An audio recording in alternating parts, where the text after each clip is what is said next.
Hey everybody, welcome back to another episode of Bayt.com's Career Talk. I'm Hatem Hannoun, and on this week's episode, I want to share with you 16 lessons that I've learned through applying and looking for jobs, and now working with Bayt.com and working closely with job seekers across the region. So here are 16 lessons that I wish I knew when I was looking for that first job, and I'm hoping they would help you in your search for your first. Number one, more is not always better. What I mean by this is a lot of people think that the more information and details they put in their CV, the more impressive it'll look. The thing is, the more information you put, the harder it makes it for the employer to find the information they're looking for, and increases their chances of just ignoring your application altogether. Number two, relevancy is key. Relating back to the first point, you don't want to be sending out your CV to everyone. Make sure you know what your CV is about and the types of jobs you're applying to that match your qualifications as best as possible. This saves the employer time and, more importantly, saves your time, so you can focus on the jobs that really mean something to you and really fit your qualifications and experience. Number three, research is underrated. Now, we say this often, a lot of job seekers ignore it, but you should be researching the country, company, position, and industry of the places that you're applying to. This will help make your CV a lot stronger and make the interview process for you a lot more impressive when they surprise you with that phone call or ask you to come in.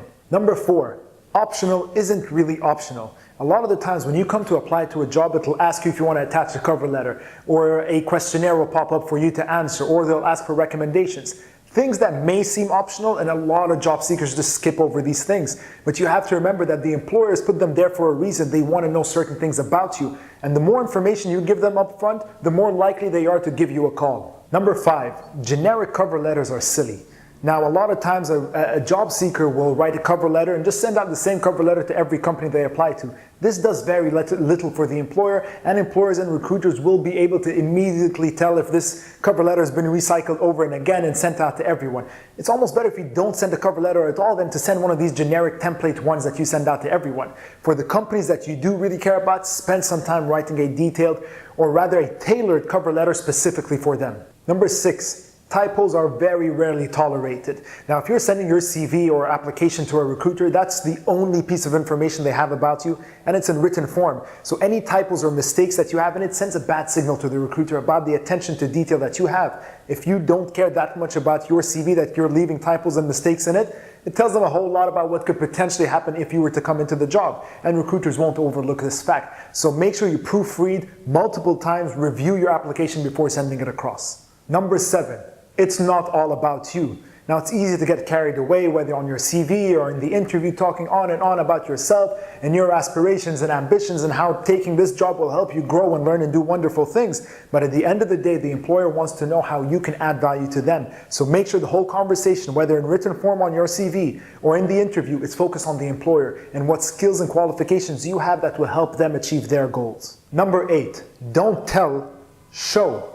What I mean by this is a lot of people will just make claims on their CV. You being a great leader, a great team player, a great communicator, very effective, efficient, so on and so forth. But what you want to do on your CV is try to prove some of these claims, whether through your experiences or your skills or any projects you've done at university. Every claim you make, try to back it up somewhere on your CV so they see some sort of proof of your claims. Number nine, practice makes perfect, especially for the interview. I know it does get tempting sometimes to just wing the interview or improvise on the spot and trust your communication skills, but why take that risk? Practice in front of a mirror or with a friend. Number 10, questions are smart.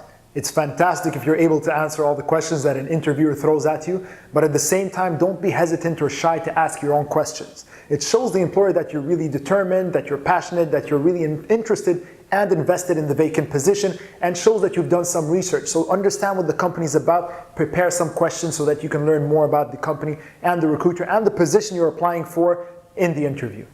Number 11, money comes last. Don't ever bring up the salary question too early. And by too early, I mean before the company or the recruiter has given you at least a verbal offer. That's when you can start talking about your compensation package and what you can get in return. Along the way, you should be focused on what value you can give the recruiter and the company.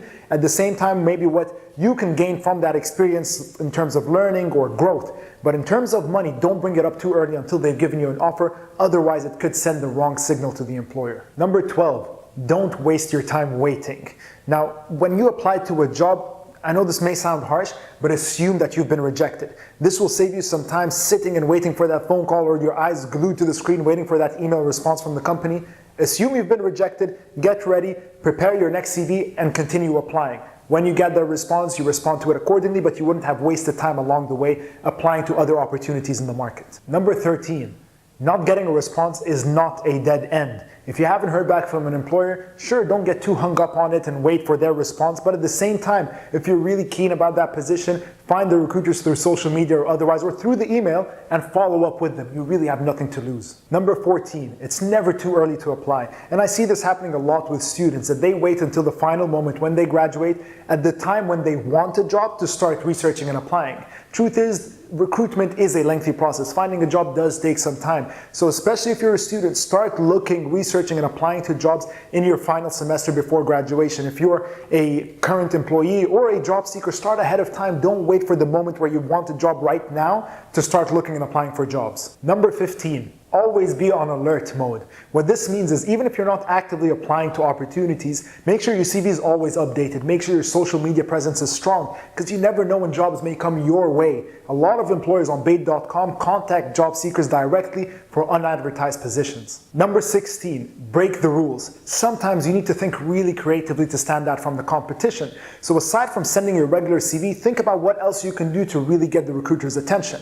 For example, if you're an engineer and you want to talk about some of the projects that you've done, and these projects involve or include a lot of numbers and materials, rather than talk about them in a paragraph or in a list that may come across as boring, maybe you want to think about putting that in an attractive infographic, something that's visually appealing and gets their attention immediately. It lets them know that A, you really want the job, you've put in that kind of effort, and makes them understand that you are creative, you think out of the box, maybe have some problem solving, creative skills definitely. So think of ways that you can stand out from the competition by breaking the rules. Thank you very much for watching this video. I hope you learned a thing or two that'll help you improve your employability. And as always, subscribe to our channel here for the latest weekly videos.